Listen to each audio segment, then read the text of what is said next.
वो पुरानी historical school है, मगर आप चले 6000 बच्चे वहां पे पढ़ते हैं। और पाकिस्तान में जितने भी सीएसएस करते हैं कॉम्पिटिटिव, वो किसी प्राइवेट स्कूलिंग के नहीं। सबसे ज्यादा नंबर सिंध से अगर जाता है तो सिंध में सबसे ज्यादा नंबर लाड़काना का है, ड्यू टू दैट स्कूल, वो पायलट स्कूल जो वहां पे मौजूद है। ये सारे लोग यहाँ पे बैठे हुए हैं, जरूर किसी न किसी स्कूल से पढ़ के यहाँ पे आए होंगे कि हशर खराब है, बेड़ा गर्क है, तबाह हो गया, सारी कहानी खत्म। इस तरह की स्वीपिंग स्टेटमेंट देने के बजाय आप रियलाइज करके मेरे साथ चलें। सीएम साहब ने भी ये कहा है, मैंने भी ये कहा है कि हमारी पॉलिसी ये नहीं है कि हम एजुकेशन पे और हेल्थ पे हम यहाँ पे पॉलिटिक्स करेंगे। अगर एड्स के केसेस लाड़काना में डिक्लेयर हुए हैं तो पंजाब में आप देखें पैरेलली इतने केसेस हुए हैं। अगर कल आप स्क्रीनिंग होगी पूरे पाकिस्तान के किसी भी सूबे में आप चले जाएं, डिस्ट्रिक्ट में, जनाब स्पीकर, ये सूरत हाल ब्लीक होगी, मगर यहाँ पे ये स्कोरिंग करने के बैठेंगे, बीमारियों पे और मुसीबतों पे यहाँ पे पॉलिटिक्स होती है। दिस इज नॉट अ वे। नया पाकिस्तान बनाने के लिए विजन चाहिए, न्यू अप्रोच चाहिए, बर्दाश्त चाहिए, जो आप में जब आपको डेवलप करनी पड़ेगी। आई एम सॉरी टू से, जो आप में नहीं है, ये लानी पड़ेगी। अब डिटेल में मैं जाता हूं। लड़कियों की ट्रांसपोर्टेशन वो इसलिए हम जनाब स्पीकर दे रहे हैं कि हमारे स्पेशली जो हार्ड एरियाज है, जैसे कोहिस्तान है, थरपारकर थर एरिया है, वहां पे बच्चियां हमारे हाई स्कूल तक पहुंच नहीं पाती, घर में बैठ जाती हैं, क्योंकि हाई स्कूल एज की बच्ची तकरीबन जवान हुई होती है और 16 साल की बच्ची को वो वालिदैन 15 किलोमीटर ट्रेवल करने के लिए नहीं छोड़ते। इसलिए हमने ट्रांसपोर्टेशन का इसमें एलिमेंट रखा है कि हम we will start from those areas, hard areas से हम स्टार्ट करेंगे, जिसमें कोस्टल बेल्ट है, कोहिस्तान है और थर का इलाका है।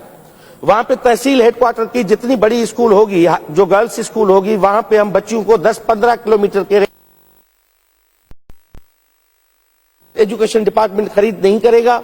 हम पर चाइल्ड सब्सिडी की बुनियाद पे आउटसोर्स करेंगे। बसेस को पूरी दुनिया में जैसे होता है पिक एंड ड्रॉप प्रोवाइड करेंगे। बहुत से ट्रांसपोर्टर आपके पास बैठे हुए हैं अभी भी, जिनकी बसें चिंची की वजह से नहीं चल रही। तो वहां पे हमें जो भी गवर्नमेंट का रेट होगा ट्रांसपेरेंट तरीके से हम उसकी बिड करेंगे, और जो भी ट्रांसपोर्टर आएंगे उनकी जिम्मेवारी होगी कि वो बच्चों को उठा के बच्चियों को स्कूल तक लाएं और वापस उनको अपने घरों तक ड्रॉप करें। लड़कियों का वजीफा पहले 1200 मिलियन था, इस साल डिक्रीज हुआ है, 800 मिलियन है।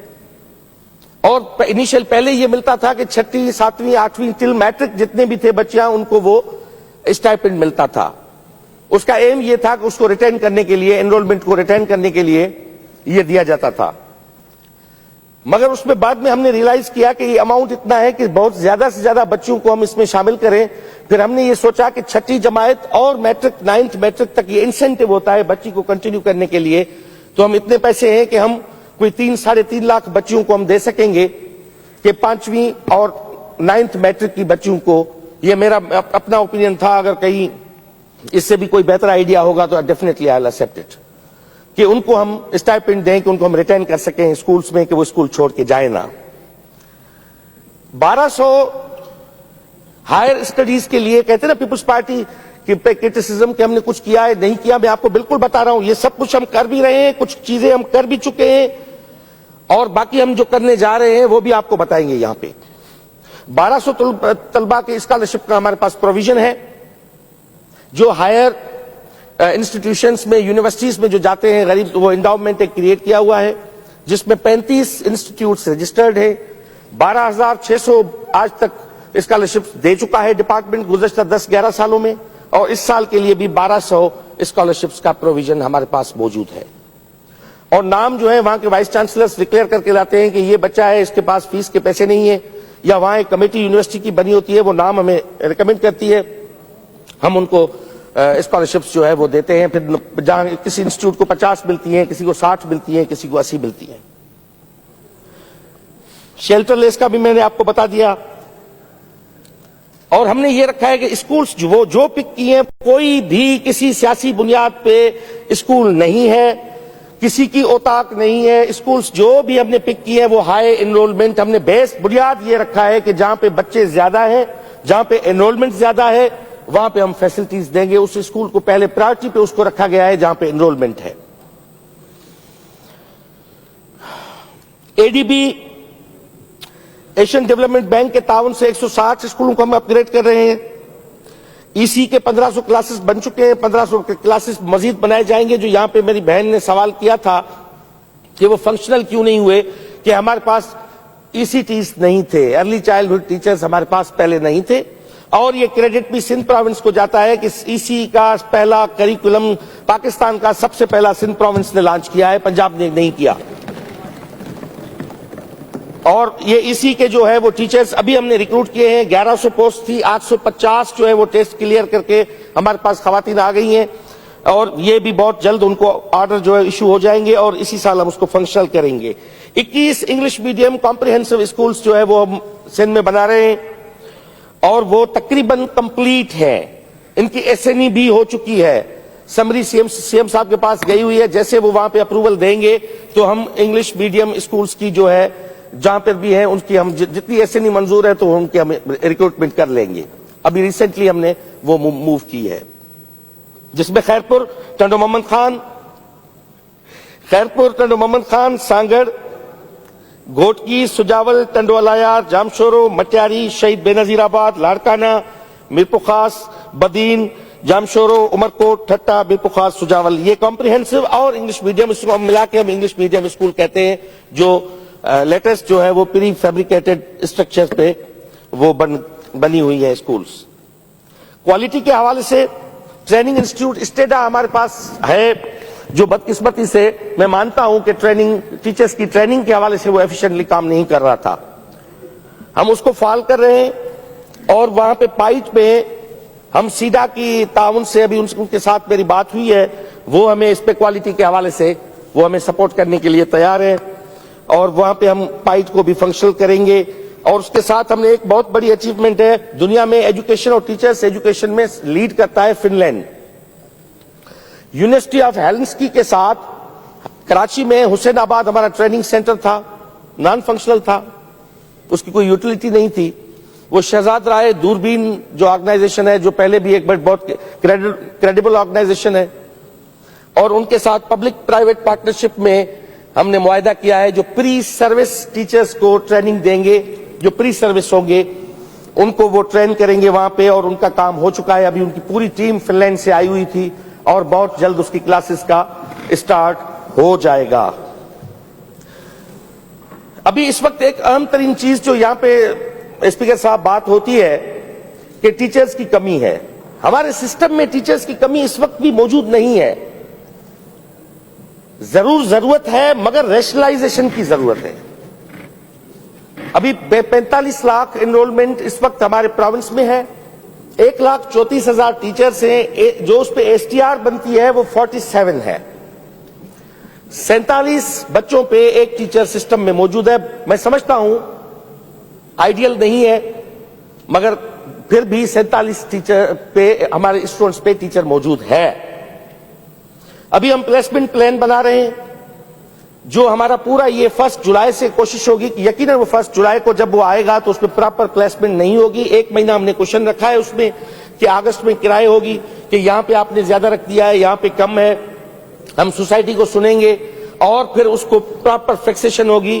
फिर मेरी ये दरखास्त होगी स्पीकर साहब, मेरे सारे असेंबली मेंबरान से, कि आप मेरी सपोर्ट कीजिए। वो टीचर 1 साल अगर स्कूल में फिक्स हो तो नेक्स्ट वेकेशन तक वहां से ट्रांसफर ना हो। इस डिपार्टमेंट को आप एजुकेशन डिपार्टमेंट बनाएं to impart quality education to our kids. Transfer और पोस्टिंग का डिपार्टमेंट ना बनाएं कि इस टीचर को वहां से निकाले और वहां पे रखें। इसी तरह हम कॉलेज पे भी कर रहे हैं, डोमिसाइल बेस्ड उनकी हम प्लेसमेंट कर रहे हैं। अगर शिकारपुर के डोमिसाइल का कोई लेक्चरर है तो उसकी पहली कोशिश ये होती है कि वहां से निकल के मैं हैदराबाद में कोई अच्छा फ्लैट लेके और अपने बच्चों को प्राइवेट स्कूल में पढ़ाऊं। और हमारे लिए मसला ये होता है कि हम शिकारपुर में फिर किस लेक्चरर को हम रखें और किस उस्ताद को हम वहां पे रखें जो वहां की स्कूल चलाए।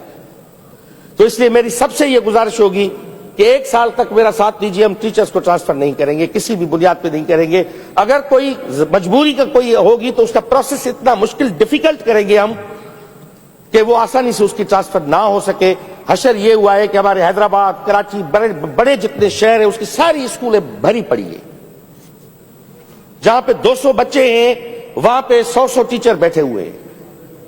अब इन सबको वापस भेजा जाएगा कि अपने स्कूल्स पे जाके ओपन करें। अपोजिशन को भी कहूंगा कि आप मेरी पॉजिटिवली अच्छी नीयत के साथ आप जाके स्कूल्स विजिट करके आइडेंटिफाई कीजिए कि फला जगह पे एसटीआर के मुताबिक नहीं है, आप वहां पे टीचर की फिक्सेशन करें। और नए टीचर जो हम रिक्रूट करेंगे अभी, वो फैसिलिटी स्पेसिफिक होगी जनाब स्पीकर, कि अगर हम कॉलेज है, नगर पार्कर की कॉलेज हम दे रहे हैं, तो वहां कॉलेज चलाने के लिए वो उसमें ये होगा कि नगर पार्कर की कॉलेज में इतनी वैकेंसीज है और जो आएगा वो एटलीस्ट ग्रेड 18 तक ना जाए, 17 में जब तक रहता है वो नॉन ट्रांसफरेबल होगा, वरना ये सबसे बड़ा हमारे लिए मसला होता है। तो इसको मैं जल्दी जल्दी आगे समअप करता जाता हूं। और हमने जो रोड मैप बनाया है उसमें अपोजिशन लीडर साहब भी मौजूद थे, ख्वाजा एजाज साहब को भी मैंने मदऊ किया था, किसी मुश्किल की वजह से, कोई जाती मसरूफियत की वजह से वो नहीं आ सके, और दूसरे हमारे कुछ कलीग वहां पे आए थे, उन्हें शामिल थे। हमने पहली मर्तबा सोसाइटी को, सिविल सोसाइटी को ऑन बोर्ड करके सारे तबकों के जितने भी लोग थे, मीडिया से लेके लिखने पढ़ने वाले लोग, एनजीओज के लोग, डोनर्स, हमने सबको साथ बिठा के अपने अपना रोड मैप शेयर किया है कि ये हमारा रोड मैप है, हम इस तरह जाना चाहते हैं और इस तरह की हमारी हमने अपनी पॉलिसी मुरतब की है। तो उनकी इंडोर्समेंट के साथ वो रोड मैप जो हमने अप्रूव किया है और जल्दी कैबिनेट में वो शेयर होगा कैबिनेट की अप्रूवल के लिए, और उसको मैं यहां पे असेंबली में भी आपके सामने रखूंगा। अब मैं समझता हूं कि अभी जो एक दो बातें रह जाती हैं, जिन ने भी बात की है, मैंने कराची के हवाले से भी बता दिया, राबिया असफर साहिबा ने बहुत सारी डिटेल इस पे बात की, करीम बख्श गबोर साहब ने कापी के हवाले से बात की थी, चीटिंग के हवाले से। तो हमने कभी नहीं कहा था, यहां पे बार बार कामरान खान साहब के प्रोग्राम को कोट करके मेरे हवाले से यह कहा गया कि कामरान खान के प्रोग्राम में वो हंस रहा था, फला ये हो रही थी, मजाक उड़ा रहे थे।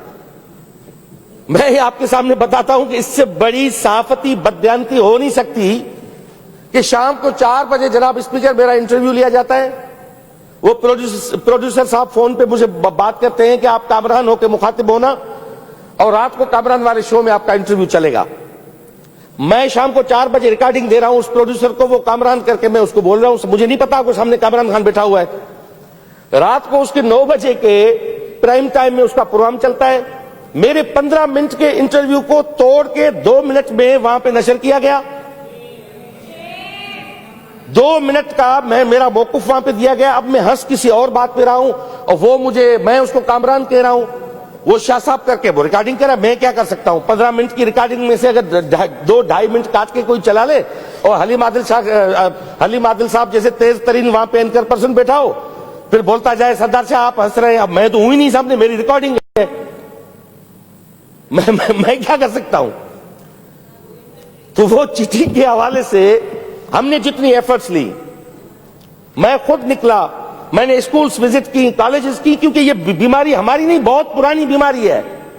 अगर बोर्ड्स की हालत खराब है तो बोर्ड्स के जिम्मेवारान बहुत सारे दूसरे भी हैं। मैं हैदराबाद, कराची, खास बोर्ड्स के अगर डिटेल और तफसील दूंगा कि कितने एम्प्लॉइज किस दौर में आए वहां पे और कितनों पे करप्शन के चार्जेस हैं, तो आप खुद हैरान होंगे कि बोर्ड्स को तबाह किसने किया है जब गवर्नर साहब के हाथ में थे।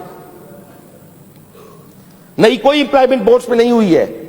ये सारे लोग पहले के बैठे हुए हैं जब गवर्नर साहब के पास पावर था, और बर्बाद किए सारे बोर्ड्स को। उनको ठीक करने की जरूरत है, क्योंकि एजुकेशन डिपार्टमेंट का काम है बच्चों को पढ़ाना, एग्जाम लेना हमारा काम नहीं है, वो बोर्ड्स का काम है। और बोर्ड्स का जो मैं गया, मैंने सीएम साहब ने मुझे कहा कि तुम्हें जाना है हर जगह पे, सीएम साहब मुसलसल मेरे साथ राब्ते में रहे, और जहां मुझे मुश्किलात थी मैंने लिखा सर यहां पे इसको सस्पेंड करना है। पहली मर्तबा जनाब स्पीकर 300 से ज्यादा एजुकेशन डिपार्टमेंट के 19 ग्रेड तक के जो मुलविस थे चीटिंग में, वो लोग सस्पेंड हुए, इससे पहले कभी नहीं हुए। और बच्चों ने शिकारपुर में, मिट्टी में, मुख्तलिफ शहरों में बच्चों ने प्ले कार्ड लेके एहतजाज किया कि हमें कॉपी करने का हक है, हमें कॉपी करने दी जाए। वो आपकी मीडिया की पड़ी हुई है, मैं नहीं कहता सारी मीडिया पे उनकी चले हैं इंटरव्यूज, वो बच्चे कह रहे थे। अब अगर टीवी पे कोई चला देता है किसी पेपर आउट हो गया, भाई 9:30 बजे पेपर बच्चों के हाथ में देना है, 9 बजे इन्विजिलेटर के हाथ में आ जाता है पेपर। अब वहीं से कोई फोटो निकाल के व्हाट्सएप पे बाहर भेज देता है 9, 9:15 बजे, तो इसको कौन रोक सकता है। हमने इस हद तक भी किया कि अलो ने हमने कहा कि कोई भी वहां पे सेल फोन अलो ना हो, मगर ये जितनी भी बुराई थी उसमें आप सारे कंट्रीब्यूटर हैं, आपसे लेके और सारे के सारे चलते आ रहे थे। बदकिस्मती से चेहरा हमारा सामने आ रहा है और दूसरे हमारे पीछे छुपे हुए हैं। ये बीमारी पुरानी है, आज की नहीं है। मगर आप ये बात कह सकते हैं, यू कैन ट्रस्ट अस, कि हमने डिटर्मिनेशन के साथ, नेक नियति के साथ चीटिंग को कर्ब करने के लिए हम मार्केट में, हमारी पूरी टीम मौजूद थी, डिपार्टमेंट पूरा मौजूद था। कोई नहीं गया, अपोजिशन के दो लोग यहां पे बैठे होते, एक ने भी मुझे चीटिंग के दौरान फोन नहीं की कि कैन वी हेल्प यू। मुझे कोई एक साथ फोन कर लेता कि मेरे इलाके में कम से कम मैं मॉनिटरिंग करूंगा और अब आप बता दीजिए वहां पे मैं जाके स्कूल्स को, किसी ने मुझे कॉल नहीं की। ऑनेस्टली स्पीकिंग, मैंने बच्ची को दाखिल किया था, उस वक्त अप्रिशिएट किया, हलीम आदिल शेख साहब ने मुझे फोन किया, फिरदौस साहब ने फोन किया, सबने किया। मैंने स्कूल में मैंने कोई एहसान नहीं किया जनाब स्पीकर। मेरा दिल गवारा नहीं कर रहा था कि मैं कौम के बच्चों को पढ़ाने का ठेका लेके यहां पे बैठूं और मेरी बच्ची किसी एलीट स्कूल में और गवर्नमेंट स्कूल में, प्राइवेट स्कूल में पढ़े, कल मुझसे सवाल हो मैं कुछ कह नहीं पाऊंगा।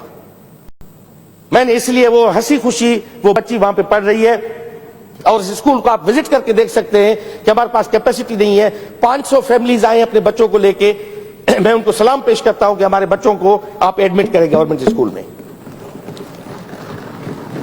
हमारे पास दो किस्म के डिस्कोर्स हैं। ये जो बड़े साहब हैं वो कहते हैं पहले गवर्नमेंट स्कूल को ठीक करें और फिर हम अपने बच्चों को दाखिल करेंगे। एक मौकफ ये है कि पहले वो ठीक हो जाए फिर हम अपने बच्चों को दाखिल करेंगे।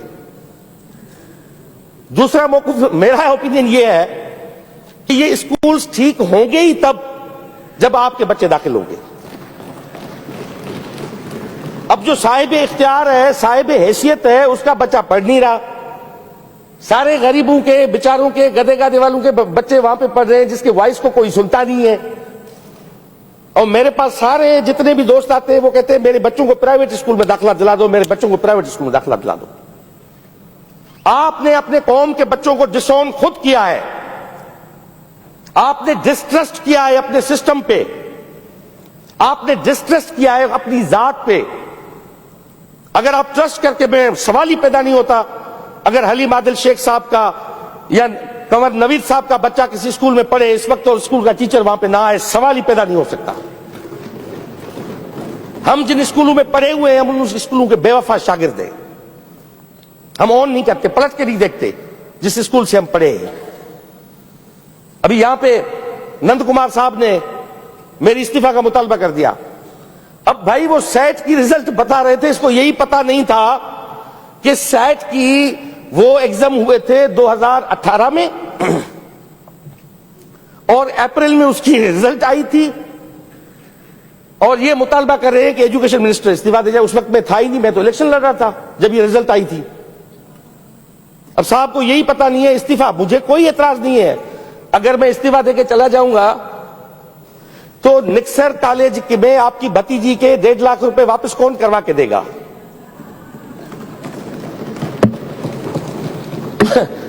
मैं क्या कहूं, मेरे पास मैसेजेस और पर्चियां पड़ी हुई है कि वो नॉन रिफंडेबल पैसे थे वो वापस करवाने हैं, वो करवा के दो। मुझे ये बात जेब नहीं देती मैं बात करूं, मगर वो उसने कहा कि इस्तीफा दे जाओ, इसलिए मुझे रुकना पड़ेगा कुछ देर के लिए, जब तक पैसे मिल जाए फिर तो इसकी मर्जी होगी तो मैं चला जाऊंगा।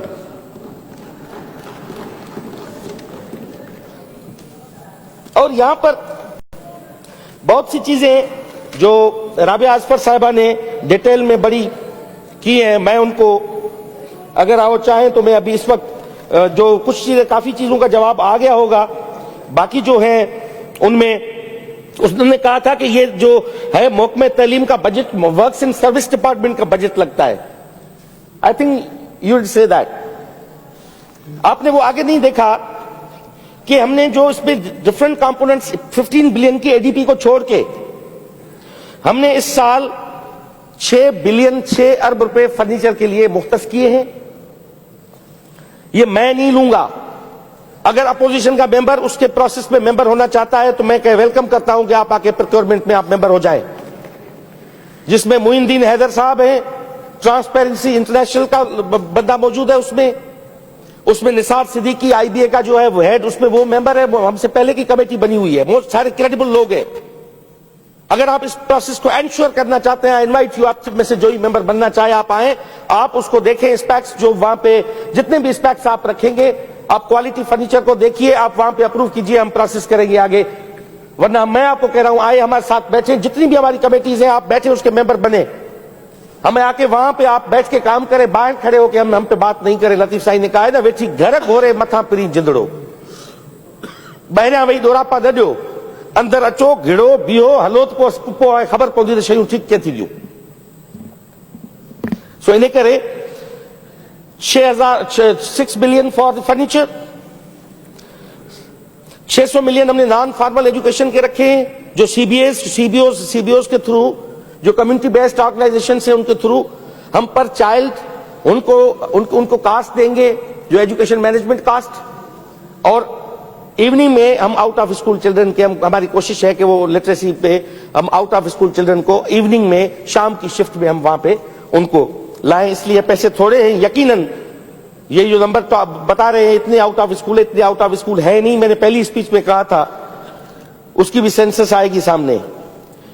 800 मिलियन एसएमसी के लिए रखे हैं, स्कूल मैनेजमेंट कमेटी, उसको भी हम ठीक कर रहे हैं, जो भी मैं आपको आगे चल के उसको शेयर करूंगा कि उसका प्रोसीजर क्या होगा।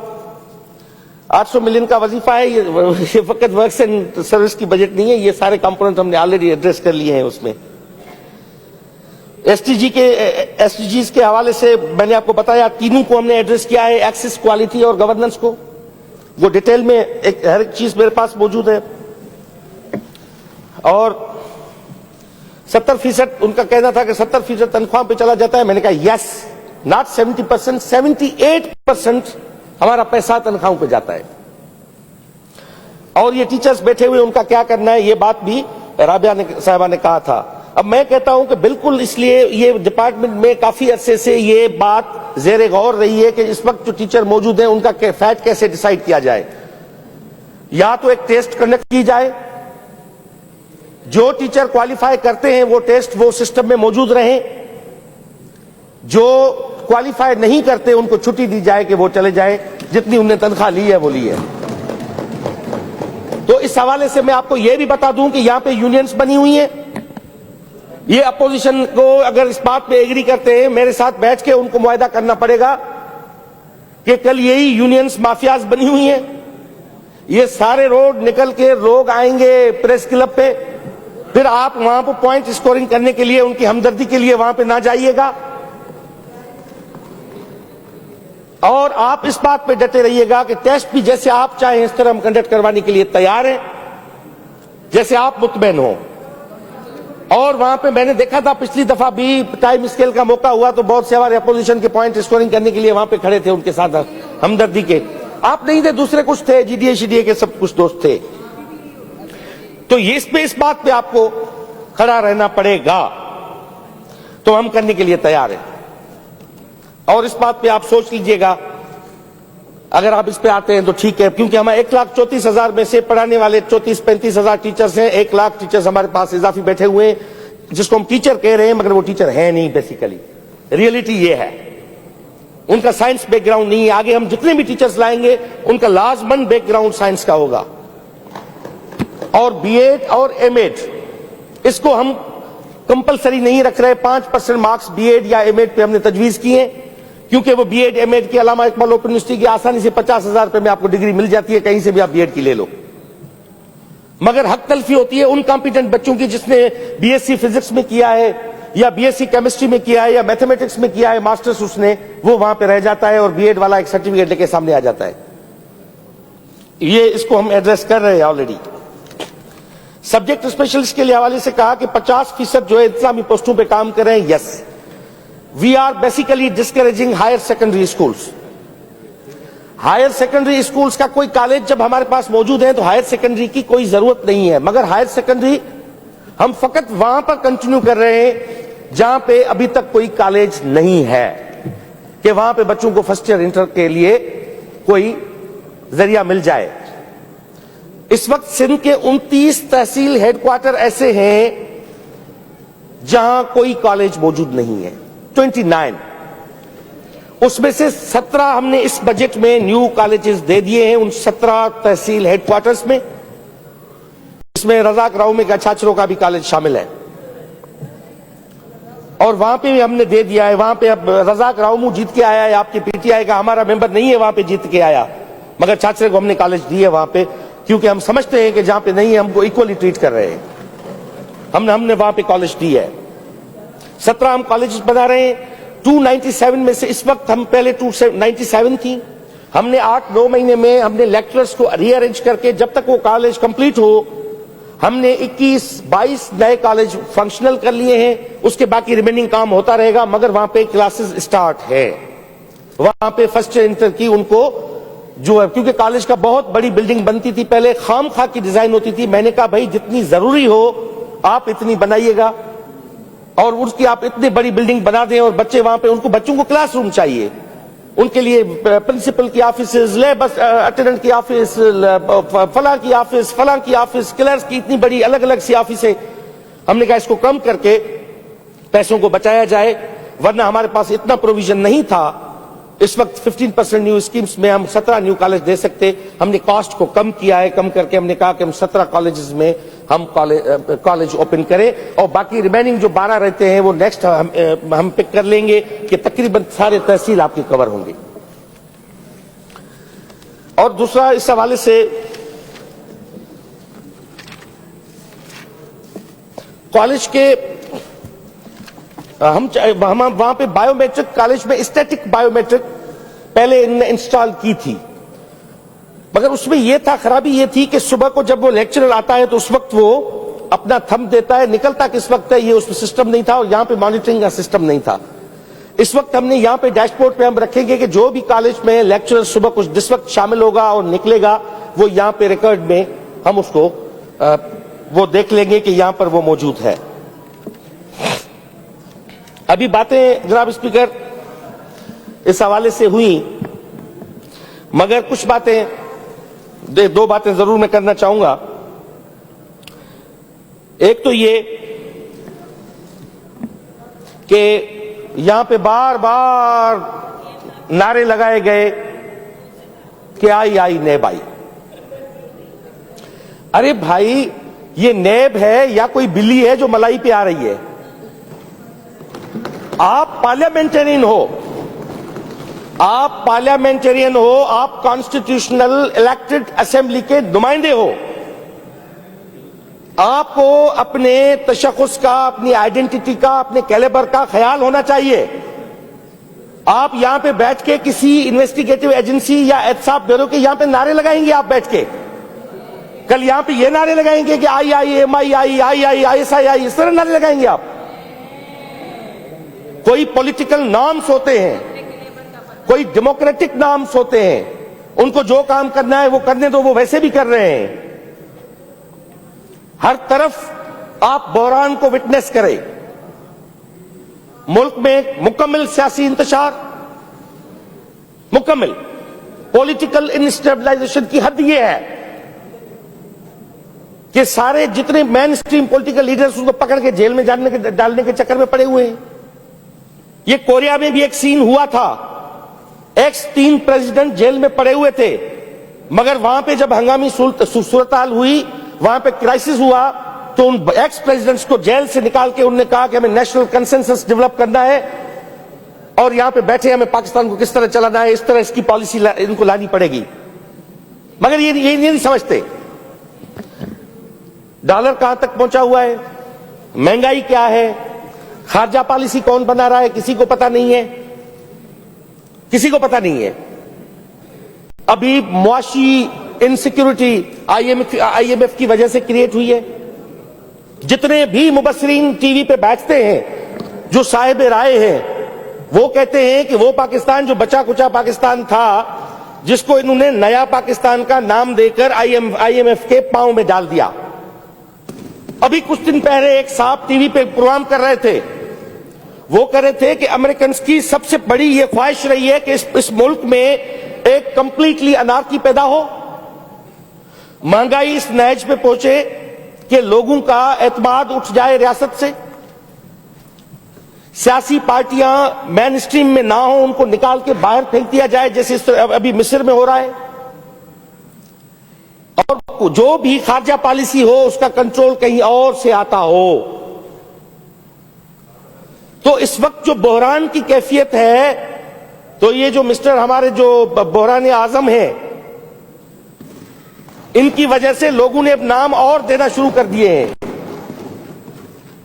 अब लोग कह रहे हैं कि भाई ये तहरीक इंतशार है। मैं नहीं कह रहा, लोग कह रहे हैं। फोक विजडम बड़ा खतरनाक सी चीज होती है।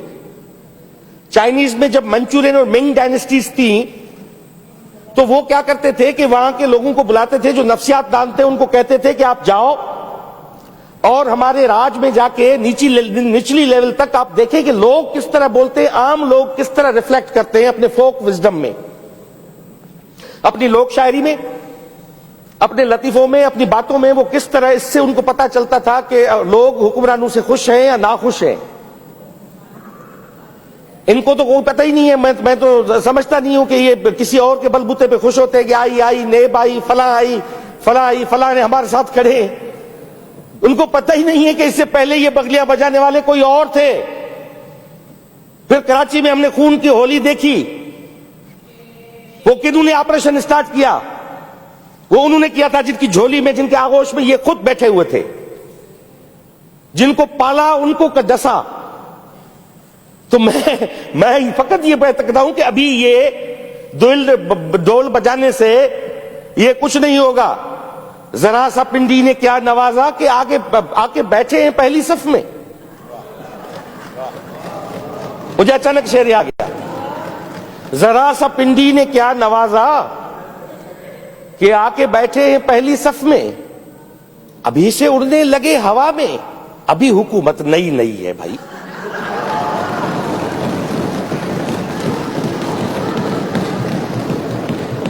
मैं गांव में अभी इनके मिनिस्टर साहिबान, वजीर अकबर आजम और अशोका के लिए ये बात मशहूर है कि उनकी सबसे बड़ी बरसगीर में किंगडम जो रही है वो अकबर की रही है और अशोका की रही है। और उनके लिए मशहूर था कि उनके जो वजीर थे वो बड़े कमाल के थे। जो अकबर का नौरतन था, अकबर को चलाने के लिए जो सेकुलर हिंदुस्तान का उस वक्त जो स्केच आया, वो उन वजीरों की वजह से था, जिसमें मुला मुबारक भी था, उसमें बीरबल भी था, उसमें तानसेन भी था, उसमें आर्टिस्ट और गवैये तक शामिल किए गए। और किसी भी बादशाह को ले चलने और डुबोने में उनके वजीरों का बड़ा किरदार होता है। आप इस वक्त इन वजीरों का तमाशा देखें। एक साहब एंकर्स को पकड़ के भरी महफिल में जूते मार रहा है वहां पे। एक साहब चाइनीज एम्बेसी पे हमला होता है और वहां पे जुगाड़ी जैकी चन आ जाता है और गन लेके एक जुगाड़ी जैकी चन, एक लंदन के दोस्त ने ट्वीट किया, उसमें लिखा लंडेगा जैकी चन। वो वहां पे बंदूकें पहन के, जैकेट पहन के खड़े हुए आ जाता है वहां पे बचाने के लिए। एक साहब यहां से निकला है कश्ती में चल के, वो ऑफशोर जखीरा ढूंढने गया है, जिसपे प्राइम मिनिस्टर ने ऐलान कर दिया कि पाकिस्तान की तारीख का सबसे बड़ा तेल का जखीरा मिलने वाला है और कौम को मुबारकबाद देता हूं। और वो साहब यहां से निकलता है, चलता है और जाके वो वहां पे शायदी लेने जाता है कि शवायद लेने की, वहां पे तेल है नहीं। वहां पे गया, वहां पे तो सीधी में चला कारीवारा कख का शही का नहीं। अरे नया पाकिस्तान बनेगा किन बुनियादों पे बनेगा? अब फिरदौस आशिक रहमान हमारे साथ पाकिस्तान नहीं बना सकी, आपको बना के देगी। हफीज शेख साहब पहले मुल्क को क्राइसिस से निकाल चुके, अब आप आपके साथ मिलकर निकालेंगे। अब मैं कितने के नाम दूं? फसाद चौधरी साहब की तो बात ही अलग है। और मैं तो बिन वजीरों के, a man is known by the company he keeps. उस लीडर के इर्द गिर्द जो लोग होते हैं उससे अंदाजा होता है कि ये कहानी कहां जाएगी। वो जोश साहब के लिए मशहूर था कि जोश मलियाबादी साहब शराब पीते थे, वो शराब की पहली चुस्की लगा के वो ब्रांड बता देते थे कि ये शराब की कौन सी ब्रांड है। तो एक दफा उनके साथ मजाक किया उनके दोस्तों ने, उसको कहा कि रात को जब वो बिल्कुल टुन हो गए तो उसको पानी का गिलास दे दिया।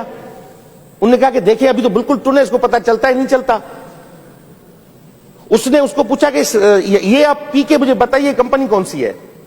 तो जॉर्ज साहब ने वो एक वोट लेने के बाद कहा कि भाई नाम का तो पता नहीं है मगर इतना पता है ये कंपनी चलेगी नहीं। अब मुझे और नहीं पता, इतना पता है कि ये कंपनी चलेगी नहीं। इन वजीरों के अब सब शेदा टिली की क्या बात है, अब उनकी तो बात ही नहीं करता मैं, वो तो खुद ही अपनी बातों से खुद एक मजाक है। अभी मैं गांव में गया, ये बात करके मैं अपनी स्पीच खत्म करता हूं। ये जो मैंने मिंचोरिन और मिंग डायनेस्टी चाइनीज वाली बात की, वो इसी तरह फोक विजडम पे बिलीव करते थे कि देहात में लोग क्या कहते हैं, देहात में लोग क्या कहते हैं इसको बड़ी अहमियत देते थे कि आम जो राज में खल के खुदा क्या कहती है।